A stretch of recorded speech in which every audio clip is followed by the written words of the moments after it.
नमस्कार माझ्या सर्वांना. मी शिवानी. गावाकडचं स्वादमध्ये आपलं खूप खूप मनापासून स्वागत आहे. तर आज मी तुमच्यासोबत शेअर करत आहे मटर पनीरच्या पराठ्याची रेसिपी. अगदी मस्त वाटते या खायला बाकीच्या पराठ्यापेक्षा ना.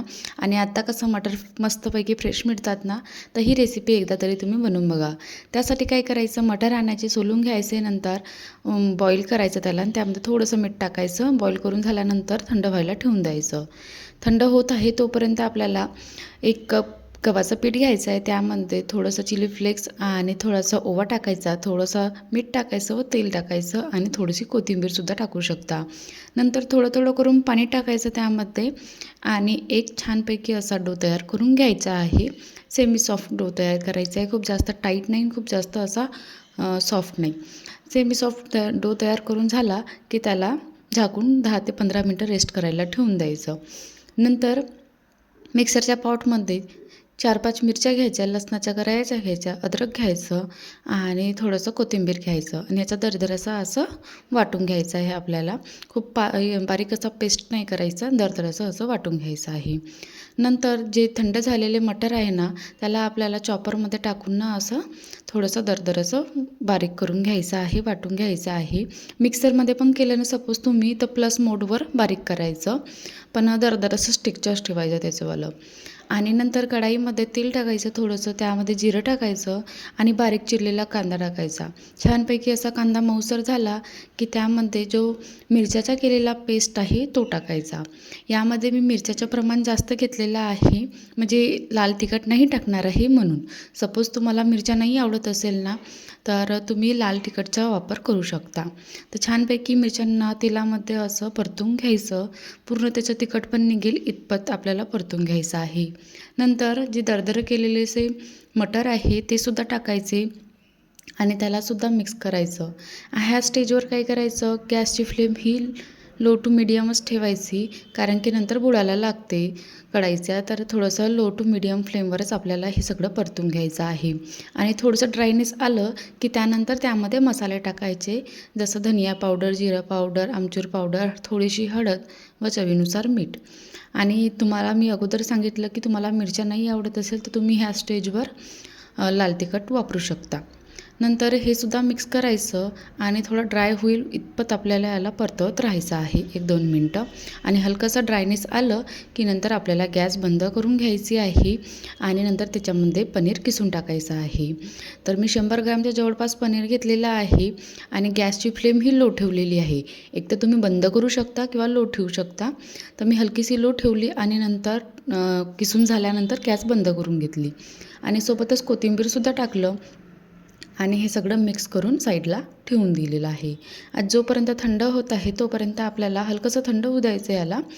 तोपर्यंत नंतर आपल्याला जो गोळा आहे आपण कणकेचा भिजवून ठेवलेला, त्याला एकदा मळून घ्यायचा आहे. छानपैकी मळून झाला की याचे ज्या आकारामध्ये तुम्हाला पराठे बनवायचे असेल ना, तेवढे मोठे गोळे करायचे असे आणि असं त्याला लोईसारखं तयार करून घ्यायचं आहे.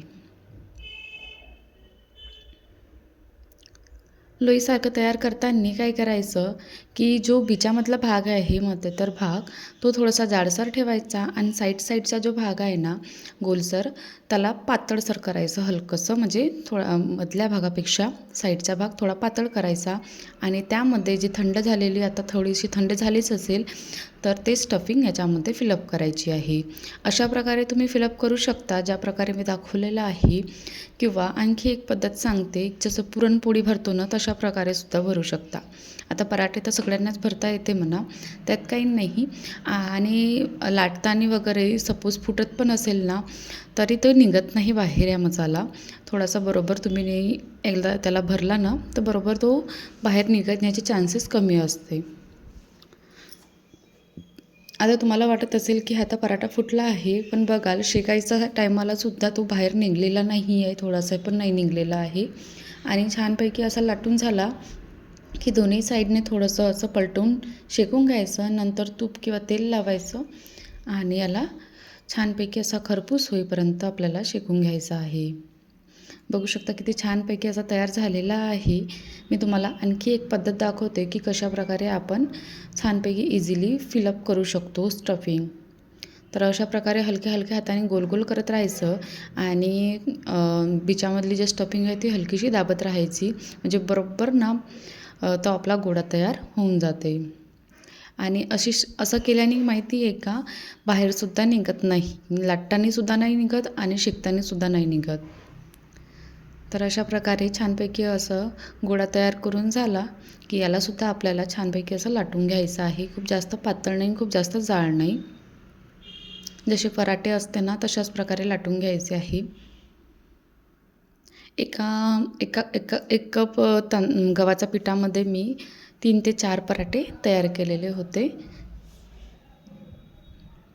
आणि स्टफिंगमध्ये पण तेवढी स्टफिंग तुम्ही सपोज बनवली ज्या प्रकारे मी दाखवली आहे, तर कमीत कमी भरण्यावर डिपेंड आहे आपण किती प्रमाणामध्ये स्टफिंग भरतो त्याच्यामध्ये. तर 5 किंवा 4च्या जवळपास तुमचे पराठे तयार होऊन जाईल इझिली. तर अशा प्रकारे लाटून घ्यायचं.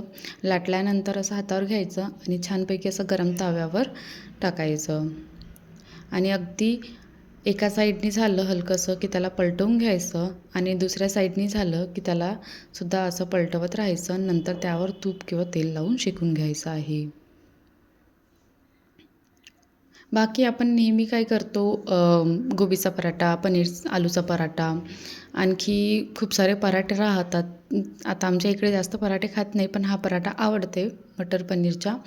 तर तोच मी तुमच्यासोबत शेअर केला, कारण की यामध्ये कसं आहे, आपण जे फ्रोझन मटर वापरतो ना, तर त्याच्यामधली चव थोडी वेगळी असते. आता हे फ्रेश मटर मिळाले आहे, तर त्याची जी चव असते ना ती अगदी वेगळी असते आणि फ्रेश असते. तर ते खायला चांगलं असते आणि मुलं असे खायला पाहत नाही. त्यांना अशा प्रकारे तुम्ही टिफिनमध्ये किंवा असं पण नाश्त्याला दिला ना, तरी ते मस्तपैकी एखादा पराठा तरी खातील बा. असं आहे ही पराठ्याची रेसिपी. तर कशी वाटली तुम्हाला आजच्या मटर पनीर पराठ्याची रेसिपी? आवडली असेल तर चॅनेलला सबस्क्राईब करा, व्हिडिओला लाईक करा.